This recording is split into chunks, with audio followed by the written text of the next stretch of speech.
Então vamos aproveitar e continuar com o nosso shiur, o capítulo 4, na página 21. Quem se lembra aqui que vimos ontem? É isso que eu gosto, ninguém. Então, tínhamos visto a história do Eliyahu Hanavi, certo? Qual que era a história do Eliyahu Hanavi? Que Rabi Yoshua ben Levi, que foi com ele, acompanhou ele, justamente ele viu como que ele rezou, entre aspas, pelo bem-estar, entre aspas, de quem não merecia e pelo tropeço de quem merecia. E ele mostrou, provou realmente que nada é o que parece ser, entre aspas, porque princípio que se traz na Kabbalah, esse mundo é chamado alma de shikra, mundo de mentira. As coisas não são o que parecem ser. Mas, principalmente, que nós julgamos baseado no que vemos. E o que vemos somente um trailer, não vemos o filme inteiro. A gente vê umas pequenas cenas por aí e, baseado nisso, tiramos, às vezes, conclusões. E ele demonstrou e explicou depois que, justamente, era certo, por assim dizer, o que ele tinha feito e explicou as razões e, eventualmente, as consequências que, às vezes, a gente não imagina. Que, quando algo ruim te acontece na prática, te abre uma porta para algo bom. Isso é ruim, mas te abre uma porta para algo bom, como foi a história de Rabi Nachum Ish Gamzo, quando roubaram as joias dele. E que, da mesma maneira, algo que parece ser bom, não necessariamente bom, é algo ruim. Então, a gente resta para nós, basicamente, confiar em Hashem. E, quando confiamos em Hashem, sabemos que tudo vem de Hashem, automaticamente temos maior plenitude, etc. E, como o capítulo se chamava, a gente consegue, de alguma maneira, apreciar que tem uma luz no fim do túnel. Ok? Capítulo 4, expandindo horizontes.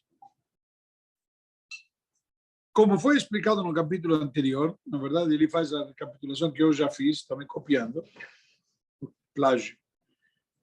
Então, como foi explicado no capítulo anterior, a expansão de nosso campo de visão conduz à possibilidade de que existam processos causais em curso no mundo, causais em curso no mundo, dos quais não temos consciência. Ou seja, na prática, tem coisas acontecendo por trás que a gente não imagina. E são causais, porque eles vão causar outra coisa. Ou seja, quando eventualmente a pessoa, coitado, ele ia ver que a parede dele estava trincada e poderia desabar a casa, mas na prática, nós não sabemos que se isso se desabasse, ele ia encontrar um tesouro que podia construir 10 casas. Então, cair a casa foi um prejuízo ou foi uma bênção? Nós vemos como um prejuízo, mas se soubéssemos que através disso íamos descobrir aquele tesouro, é uma bênção. Isso que na prática aconteceu quando a Israel chegou na terra de Israel. A Kadosh Baruch Hu diz: "Benatati negatzarat bebeit eretz achuzatchem." Darei para vocês uma impureza na casa quando vocês se instalarem na terra de Israel. Uma pergunta, nossos sábios, Rashi traz um comentário, que isso é? A gente está anunciando que vou dar para vocês impureza? Que grande notícia! Que favor que está me fazendo. Na prática, a gente está fazendo sim um favor. Por que está fazendo um favor? Porque quando eles iam ter que tirar o reboque, um pedaço da parede, para poder arrancar essa mancha da impureza, iam encontrar que os canaanitas, naquela época, não tinham cofre no banco, e não tinham colchão para pôr a grana embaixo do colchão, então onde guardavam as riquezas, escondidas nas paredes. Quando iam arrancar o reboque nas paredes, iam encontrar os tesouros. Então, na prática, vemos que o que parecia ser uma adversidade, impureza, na realidade era uma grande bênção. Ok? Você fugiu de mim, não? Não, aqui ficou muito. Não, entendi. Ele quer tomar café. Ele prefere uma ovelha mais bonita. Ui.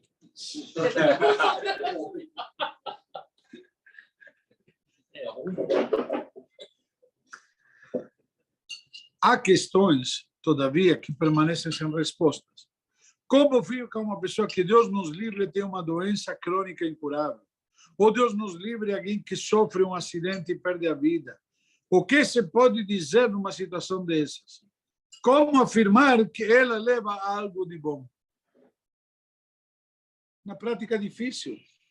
Nós ontem ficamos aqui conversando depois do shiur, alguns longos, extensos minutos com a pergunta do Mauro e a situação do Isaac. Alguns tentando, e demos algumas perspectivas, mas na prática o ponto final é, o que vou dizer? Não tem o que dizer. Tem que confiar em Hashem. O fundamental é saber confiar que Ele sabe o que Ele faz. E a gente confia nele. Entre nós, o famoso exemplo do cirurgião. Você vai para o médico e diz que tem um problema, tem que operar, vai cortar, vai fazer, vai emendar, vai tirar. Você sabe se é verdade? Você sabe se realmente precisa? Talvez está querendo faturar nas costas do convênio. Que nem o médico que te diz, vamos antecipar, tem que antecipar a data limite do parto, chegou porque tem feriadão. Como você sabe que chegou a data limite? Talvez tem o pacote pago, já comprou tudo, tem que viajar. E vai perder a boquinha, deixar a assistente fazer o parto? Não. Deixa a assistente fazer a visita pós-parto. E ele viaja tranquilo. Certo, Mauro? Certíssimo. Então, na prática, você confia. Você confia. É isso aí. Então, na prática, isso aqui, muitas vezes nós confiamos em quem queremos confiar e não confiamos em quem não queremos confiar. Confiar em Hashem é uma questão também de querer confiar nele. E saber entregar na mão dele e dizer, ele sabe o que ele faz. E se ele fez, é porque é bom. Eu não consigo entender, eu não consigo enxergar. Então, o problema está onde? Em mim. Que eu não consigo entender e que eu não consigo enxergar. Ok? Então, vamos continuar. A resposta é que, caso se acredite apenas no mundo físico, a pergunta continuará no ar. No entanto, nosso mundo não é o único âmbito da existência. Uma verdadeira concepção da realidade vai muito além do mundo que enxergamos com nossos olhos materiais.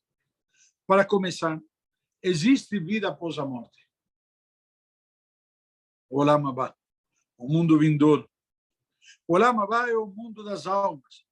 Porque depois que a alma deixa o corpo, ela ascende a uma esfera espiritual. Contudo, não termina aí a sua jornada. Terminou a jornada de quem? Do corpo. A alma, que é uma parte de Deus, conforme diz o versículo, ela vive para sempre. Então, uma parte de Deus tem que características? Tem data de vencimento. Não tem data de vencimento, tem as mesmas características que Deus. Um pedaço do bolo de chocolate não tem sabor de morango. Tem sabor de chocolate. Se o bolo de chocolate, um pedaço, tem as mesmas características. A mesma coisa, a Neshama é um pedaço de Hashem. Então, ela tem justamente as mesmas características. Então, na realidade, como diz aqui, uma verdadeira concepção, como vimos aqui, da realidade vai muito além do mundo que enxergamos. Porque nós enxergamos o quê? O mundo físico. E aqui estamos falando agora do mundo das almas. Vamos continuar. Contudo, não termina aí sua jornada, como vimos. Então, no final, depois de ir para esse mundo vindouro, ela descerá novamente, retornará ao mundo físico e ocupará outra vez seu corpo original. Um dos 13 princípios de fé que o Maimônides estabeleceu e numerou, e são a base, são os pilares do judaísmo, por isso que são fundamentos, assim como um fundamento num prédio, a fundação, ou engenheiro aí, os engenheiros aí, o que é a fundação? É o que sustenta todo o prédio para não cair. Certo? E o que é a fundação? Bom dia. Sinônimos, Mauro, aqui o dom dos sinônimos. Fundação é aquilo que a gente não vê. Sustenta tudo, mas não vemos. A fundação está lá embaixo. Certo, Mauro? Agora, na prática, podemos fazer um paralelismo. Temos uma parte no mundo, uma fundação, que nós não vemos, mas é a base de tudo. Para pegar o sinônimo que Moisés disse. É a base de tudo, mas ela está lá. Depois da Nishamai lá, quando o Mashiach chegar e tudo mais, nós acreditamos justamente. A fé na vinda de Mashiach é o 12º princípio, e o 13º qual é? A ressurreição dos mortos. Quando as Neshamot, as almas, vão voltar aos corpos que ocuparam originariamente. Então, esse é um dos 3 princípios. É que na era da redenção, os mortos serão ressuscitados.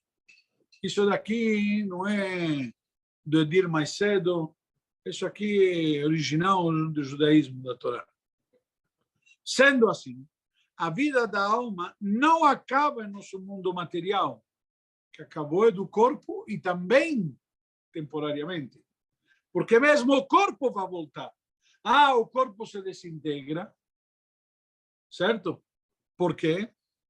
Diz o versículo, do pó vieste e ao pó voltarás. Mas nos ensina, nos sabe no Talmud, que tem um pedacinho do corpo humano que não se desintegra. E é chamado de Etzem Luz. É o ossinho que tem aqui atrás, no final occipital, certo? E esse ossinho não se desintegra. E de que ele se alimenta? Do vinho de Avdalá. Por isso que a gente costuma pôr uma gota do vinho de Avdalá aqui nesse ossinho. Esses são parênteses. Não quero sair do tema. Pelo contrário, a alma ela vive eternamente no Lamavá e no fim dos tempos ressuscitará em nosso mundo. Então, na prática, é verdade. Você tem uma tragédia, alguém faleceu. Pode ser até da forma trágica. Não todo mundo falece dormindo calmamente. Mas o conceito aqui é justamente a gente levar em consideração que, cara, é temporário.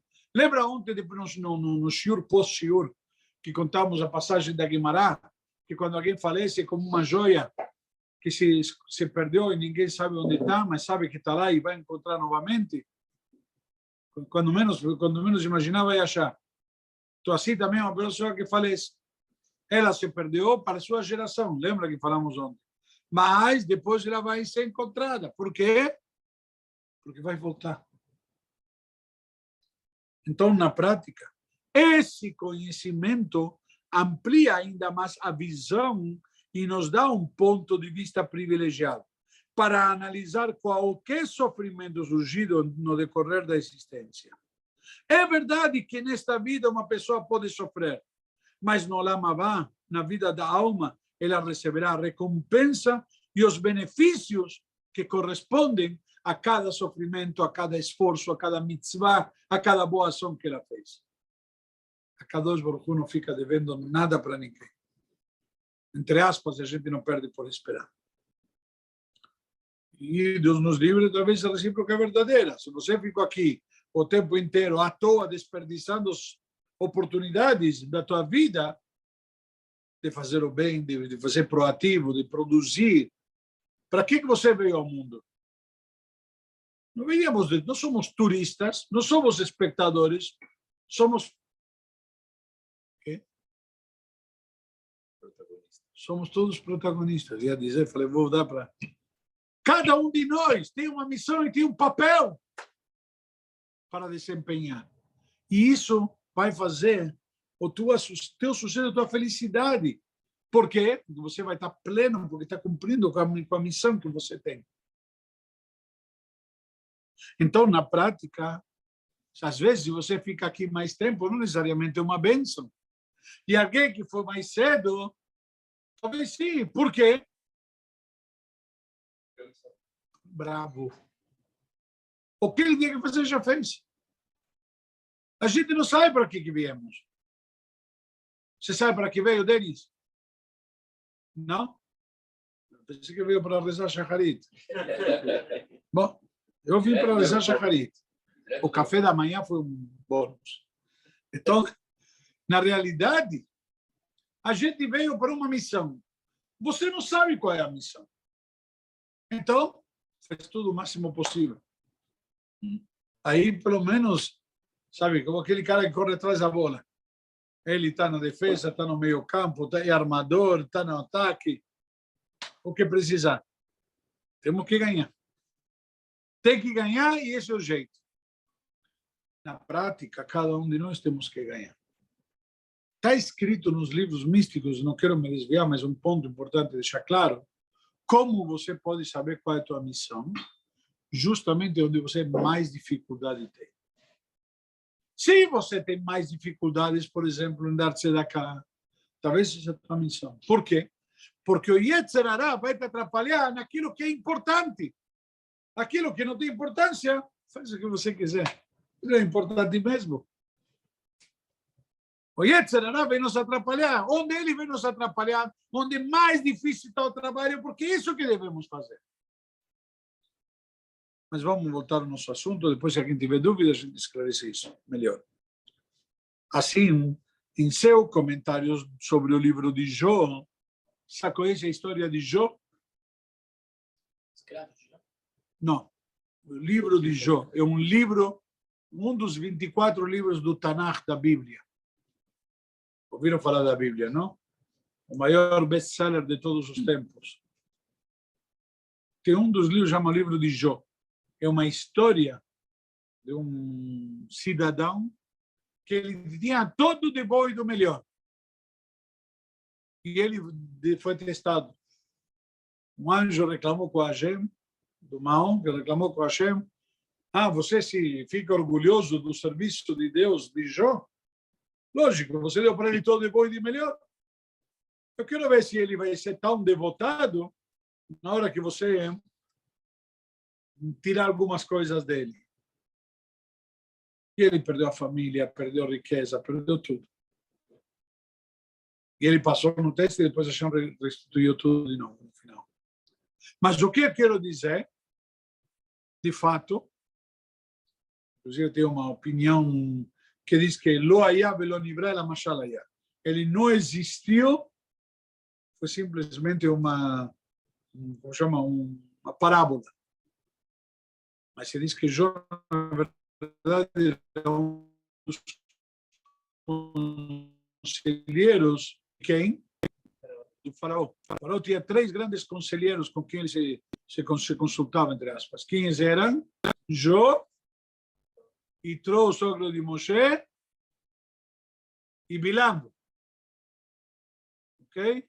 Os 3 grandes homens conselheiros de Paró. Vamos voltar ao nosso assunto. Então, sobre o comentário do livro de Jó, o Maimônides, o Rambam afirma que ainda que alguém sofresse como Jó por um período de 70 anos, Deus nos livre, isso seria insignificante, mesmo em comparação com um breve momento de sofrimento da alma no Geinom. Ou seja, sofrer um instante no Geinom, no purgatório, ok? É totalmente pior do que 70 anos do sofrimento de Jó, quando Deus tirou tudo para ele. Eu falei, não quero entrar muito na questão, mas gay, não, eu expliquei como purgatório, porque não gosto da expressão inferno. Inferno é uma expressão muito... não, cristã. Cristã. Por quê? Porque parece o conceito de inferno, você vai para o inferno, ou como diria Leonardo da Vinci, para o quinto dos infernos, mas na prática, é verdade, porque os primeiros 4 são leves para ele. Então, na prática, você vai lá, mas lá fica. E conforme a Torá, é um processo onde você vai purgar as coisas negativas. Por isso que a palavra purgatório talvez expressa melhor. Porque ninguém vai para o Geinom e fica eternamente lá. Vai lá, dá uma boa esfregada na Neshama dele para tirar todas as manchas que tinha, que esse é o sofrimento da Neshama, e depois que a Neshama foi limpa, Então, vai onde corresponde. Voltando, então. O Geinom consiste na esfera espiritual, em que a alma passa por um período de limpeza e correção, depois que deixa nosso mundo material. Ou seja, do mesmo jeito que você se dá para uma criança uma camiseta branca, e a camiseta branca fica suja, o que a mãe vai fazer? O que a mãe vai fazer? E como vai lavar? Lembra antigamente o tanque que tinha aquele na lateral? O tanque de roupa. Sim. Que tinha aquelas, não sei como se diz, que, ondas. Aquelas ondas que você esfregava lá. Imagina quanto doía para caminhar. Quando você esfregava com as mãos, te doía a mão, te estava a roupa embaixo, mas te doía os dedos de bater contra isso. Certo? Ainda existe. É? Ainda existe.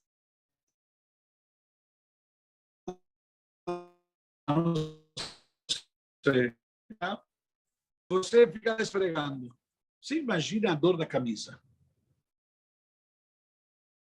Mas o que está fazendo? Está batendo na camisa, não está limpando ela. Está esfregando. Mas dói para a camisa. Se, vamos dizer, se a camisa tivesse um sistema nervoso com sentimentos e sensibilidade, doeria. Vem a Torá que nos ensina, entre aspas, com a Neshama acontece a mesma coisa. Hashem precisa limpar a nossa Neshama. Então, manda num lavadeiro para lavar, chamado Geinom, purgatório, onde o conceito é purgar a Neshama. Limpar, tirar essas manchas que se aderiram e se impregnaram, como está explicado no Tânia, no Igeret HaTeshuvah, nos explicamos sobre isso, que depende de quantas vezes transgrediu, como chama, a intensidade de como está impregnado e, eventualmente, a dificuldade para limpar essa mancha.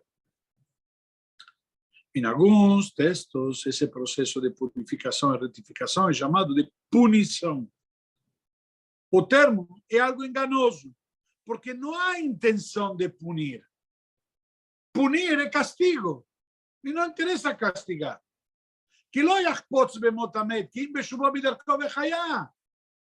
Nós dizemos no versículo e mencionamos isso nas orações de Rosh Hashanah e Yom Kippur. A Kadosh Baruch Hu não tem interesse na morte do malvado. Ele quer que ele se corrija. Ele não quer castigá-lo.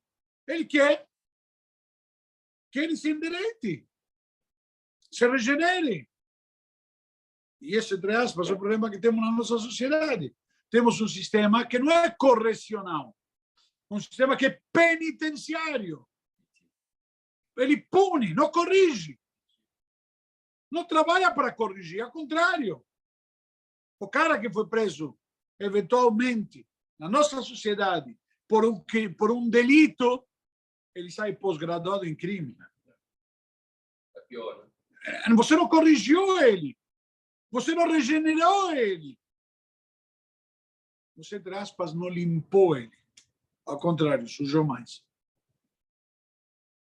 Ou seja, você jogar uma pessoa com uma mancha, aonde? No lixão. Vai sair limpo? Esse é o conceito. Trata-se, isso sim, de um processo de refinamento e correção. Contudo, a experiência é dolorosa, como dimos o exemplo da camisa, está lá esfregando, está doendo, é dolorosa. Muito mais do que qualquer dor que sejamos capazes de conceber nesse mundo físico e material. Como já foi dito, 70 anos consecutivos dos sofrimentos de Jó no mundo material são insignificantes quando comparados a um instante de sofrimento no Geinom. Então, se 70 anos são, entre aspas, comparados, e ninguém, com exceção de Jó, é exposto a 70 anos de sofrimento direto, então, na prática, temos chance de nos corrigir. Temos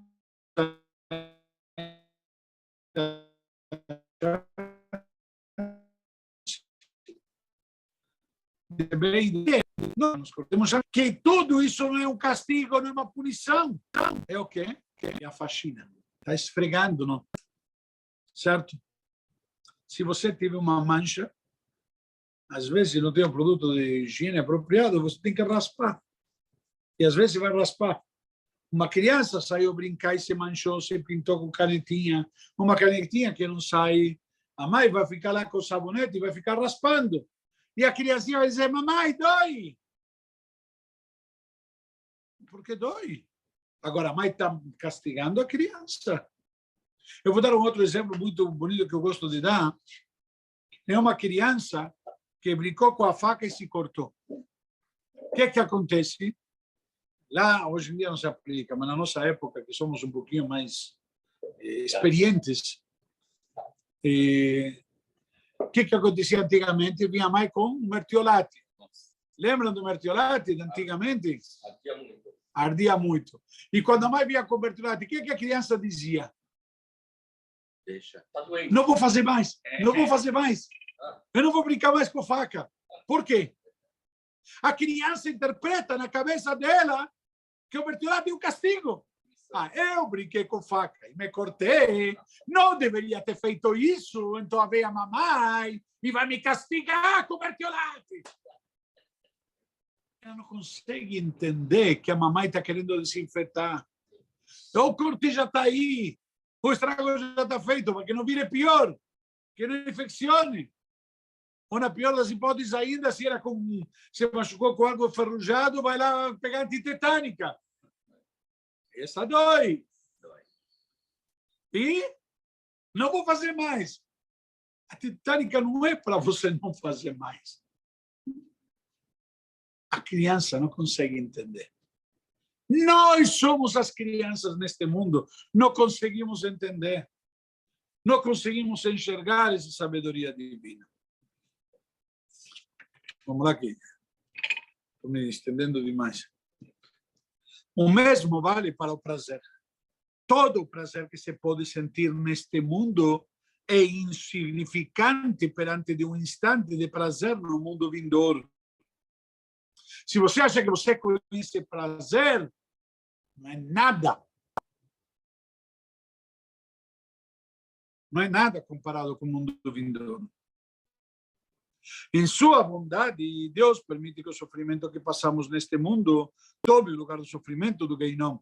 O movimento do Sol serve como analogia para explicar isso. No espaço, o Sol se move a milhões de quilômetros por hora, mas nesse mesmo tempo, a sombra lançada pelo Sol sobre o muro move-se apenas alguns centímetros. 1 centímetro aqui equivale a milhões de quilômetros lá. Nós já explicamos isso naquele shiur de Tânia também. De forma similar, um momento de sofrimento neste mundo físico compensa um sofrimento muito maior, muito mais intenso no mundo vindouro. Nesse sentido, todo o sofrimento que uma pessoa enfrenta aqui serve a um propósito benéfico em última análise. Enquanto vivemos no mundo físico, nem sempre temos a consciência disso.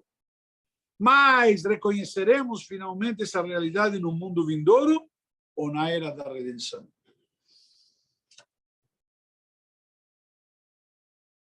Ok? Então, vamos continuar, desculpem.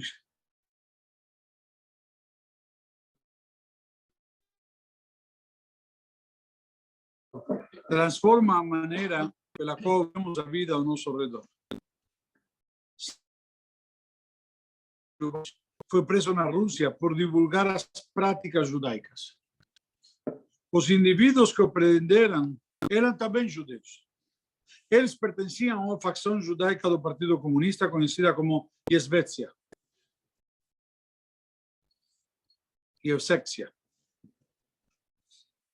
Talvez sua própria origem judaica os tenha levado a tentar erradicar a observância do judaísmo com tanta crueldade e dureza.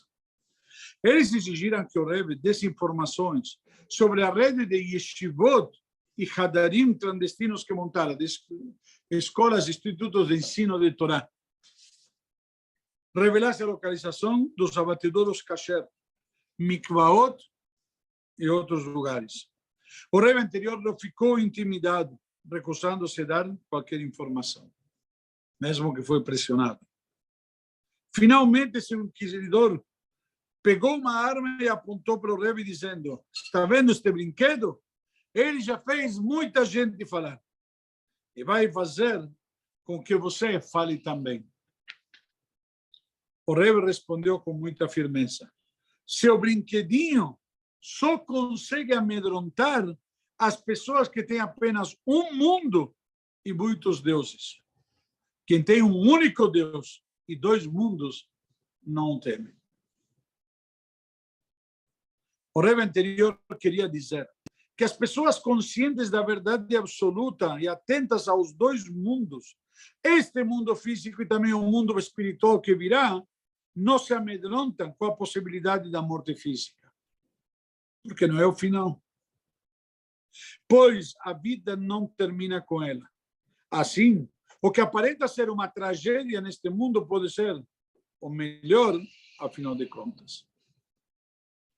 Num sentido limitado, esta ideia pode ser aceita facilmente. No entanto, muitos reclamarão se ela for ampliada sem limites. Vamos pensar no Holocausto, por exemplo. Existe alguma maneira de argumentar que a morte cruel de 6 milhões de judeus foi benéfica? Óbvio que não. A verdade é que não podemos explicar como tragédias desse tipo são benéficas. Pelo contrário, qualquer explicação ou racionalização que o homem possa elaborar parecerá vulgar e crassa, pois nenhum ser humano pode arvorar-se de Deus e determinar as razões pelas quais uma pessoa deve viver ou morrer. O que determina, só cabe a Deus. Ninguém pode tomar o papel dele. Contudo, é preciso ter em mente que nossa incapacidade de compreender e explicar não altera o fato de que o Holocausto e outros eventos terríveis do nosso mundo, e na verdade tudo o mais que acontece aqui, até uma folha esvoaçando-se ao vento, são controladas pela divina providência.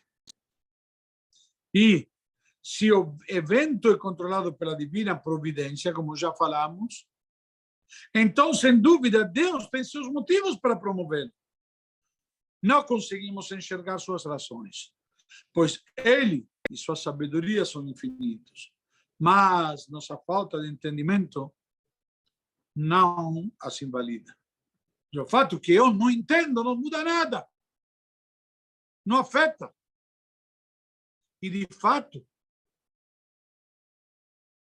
não temos que ficar questionando, na verdade, a Deus, nem tentar dar explicações por que aconteceu. Mas podemos dar sentido, o maior sentido às coisas que acontecem hoje. Em que sentido me refiro? Comentei outro dia aqui num shiur que eu dei, que ouvi um comentário de um sobrevivente do Holocausto. Enquanto ele estava no campo de concentração, ele em nenhum momento se imaginava o que estava acontecendo na Europa. Ele pensou que está lá no campo e eles que estão sofrendo, mas o resto do mundo está livre, está de boa. E que não há quilômetros tinham massacres por igual, etc., de forma sistemática. E ele, quando finalmente sobreviveu e percebeu o que tinha acontecido, e quantos conhecidos, inclusive desconhecidos, tinham falecido, ele fez uma pergunta muito sincera, que falou que mudou a vida dele, mas diferente. Meu Deus, por que eu? Por que eu sobrevivo? A maioria das pessoas perguntariam por que eles morreram. Porque a lógica era ele também ter morrido, a natureza era ele também ter morrido. E ele se perguntou por que eu sobrevivi. Foi a primeira vez que eu vi uma perspectiva dessas. Ele falou: Deus, te prometo que eu vou fazer valer a pena. Eu não sei por que eu sobrevivi, porque você me escolheu. Mas eu prometo fazer valer a pena. Não foi um erro, não foi um acaso, você não se enganou. Uma colocação muito interessante. A diferença entre Deus e o ser humano é a diferença entre o infinito e o finito. De modo algum, podemos esperar compreender os acontecimentos que refletem o caráter infinito de Deus. Uma comparação física ilustra esse conceito. Se uma pessoa sair à noite, olhar para o céu e dizer: não há nada na lua, nem além da lua, pois não vejo nada lá, todos rirão dele. Por quê? Porque hoje em dia sabemos que não enxergamos, mas existe muito mais. Tem todos os planetas, etc, etc, etc. Então, e sabemos que Júpiter é o maior e que Saturno tem os anéis, certo? Você sabe disso, Denis? Você viu? E como você sabe? Hã? Tudo que você lê nos livros, você acredita? Podemos encerrar o shiur já. Ok? Ora, por que ela não pode ver? Porque a Lua, os planetas, as estrelas estão a milhões de quilômetros de distância. E não conseguimos enxergar tão longe.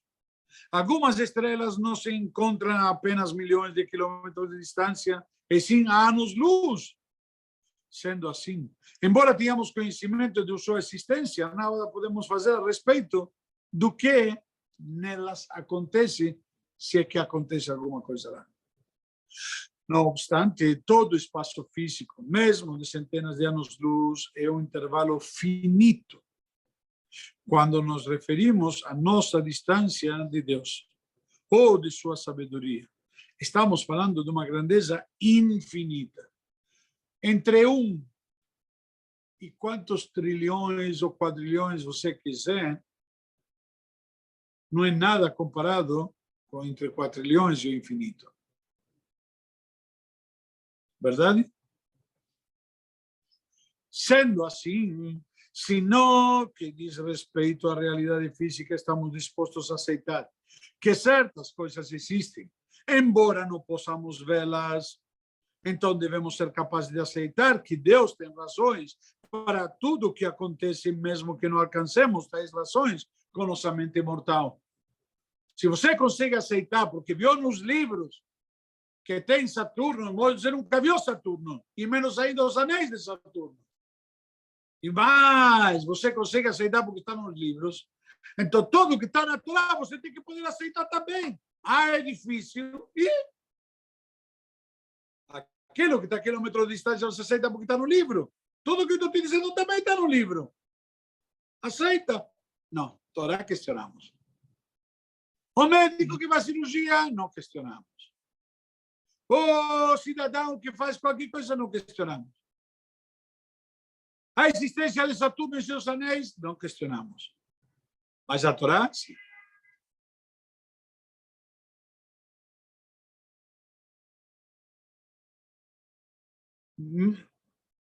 Mesmo que não alcancemos ter relações com a nossa mente mortal, a gente questiona e devemos aceitar.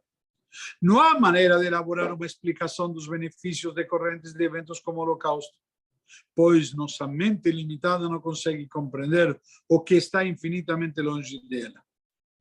Não podemos dizer que é algo bom, porque de acordo com o que nós temos a nosso alcance, não é bom.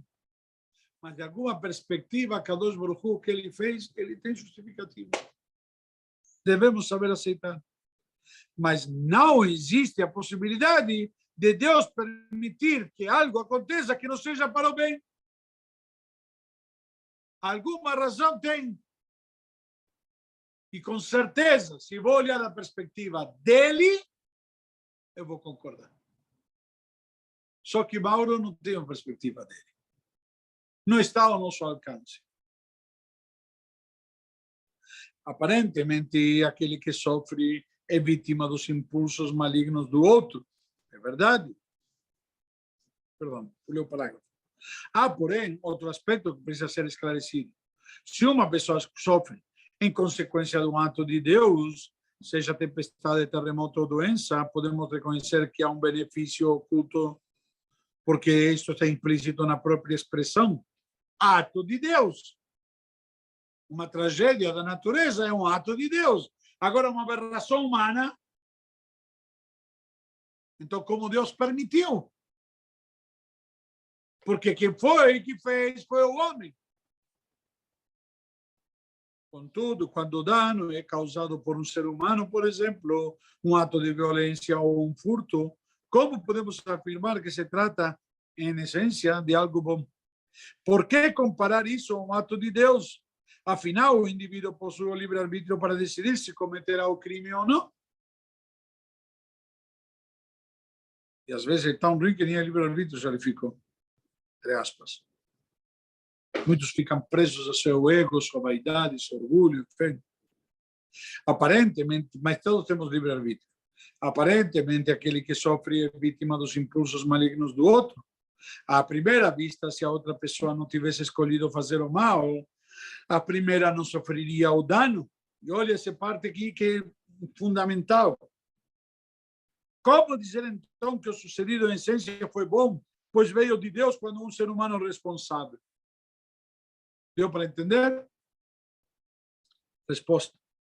A resposta, novamente, é que todos os acontecimentos são ordenados pela divina providência. Mesmo quando o dano é causado por um indivíduo, ele jamais ocorreria se a vítima não estivesse fadada a sofrer.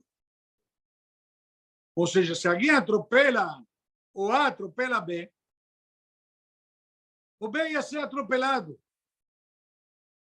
Agora, A tinha o direito, eventualmente, o livre-arbítrio de dizer: eu bebi, não vou beber, não vou dirigir. Então, eu vou B ia ser atropelado por outro. O que aconteceu com B não foi um acidente. Já parece um acidente. Embora a pessoa que comete o crime decida agir assim independentemente, a outra só é prejudicada porque estava destinada a isso. Ou seja, se alguém vai me xingar, é porque precisava ser xingado. Eu precisava passar por isso. Tem uma pergunta. Relacionando com uma história que a gente estava lendo ontem, né? Então, por exemplo, as coisas estão predestinadas para acontecer. Vão acontecer, mas elas podem ser alteradas. Porque, por exemplo, lembra a história da vaca? A morte ia visitar aquela família. Porque temos livre-arbítrio. Bravo. A gente, através das nossas mitzvot, podemos mudar o curso de certas coisas. Sim. Ok? Não fosse esse o seu destino, o autor do crime jamais seria capaz de cometer. Por exemplo, se um ladrão resolve roubar alguém, a vítima estava destinada a perder o dinheiro. Se o ladrão decidir não roubar, ele o perderá de outro jeito. Ele não ia usufruir esse dinheiro. Ou,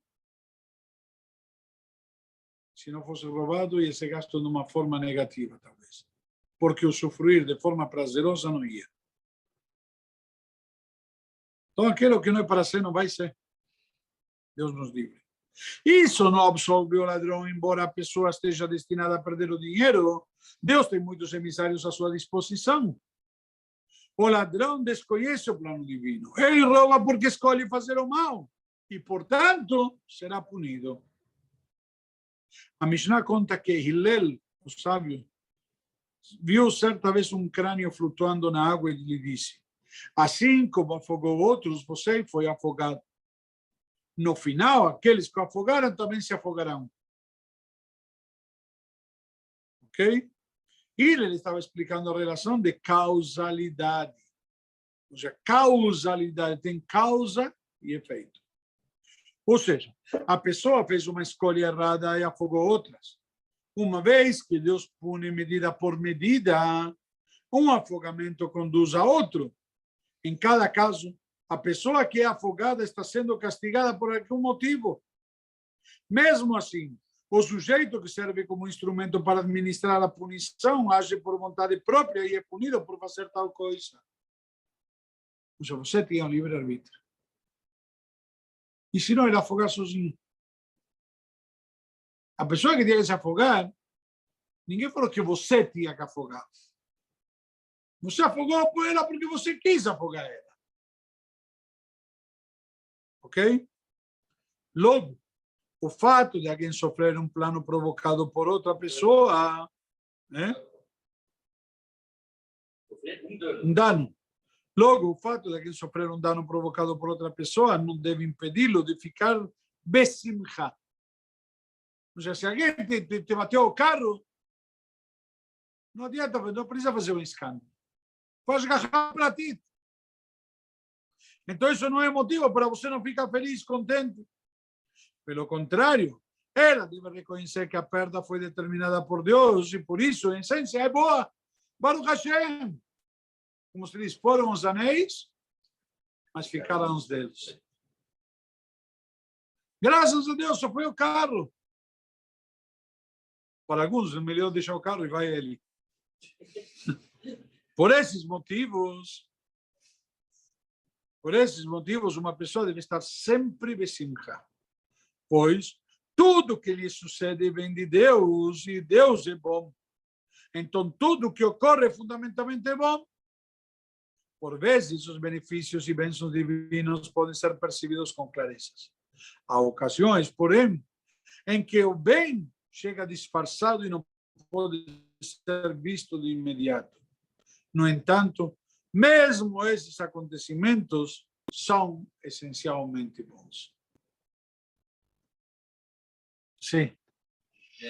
Não é uma absurdo, mas você pode explicar como que a Abdalá está ligado diretamente ao Não. Não. Prefiro perguntas que estão ligadas com o nosso tema. A respeito do tema. Eu fiquei confuso com a reencarnação. Como é que fica... Calma. Nunca falamos de reencarnação, falamos de ressurreição. Então, mas a gente, no Kabbalah, diz que há uma reencarnação, só acontece. Então, em qual corpo que vai entrar? Bravo. No primeiro, no último? Mas em todos eles. Isso, eu imaginei uma coisa. Então, ele vai se subdividir. Por quê? Nós falamos que o pedaço de bolo de chocolate tem as mesmas características do bolo de chocolate. Ah, não terminei a frase. Porém, se Deus é infinito,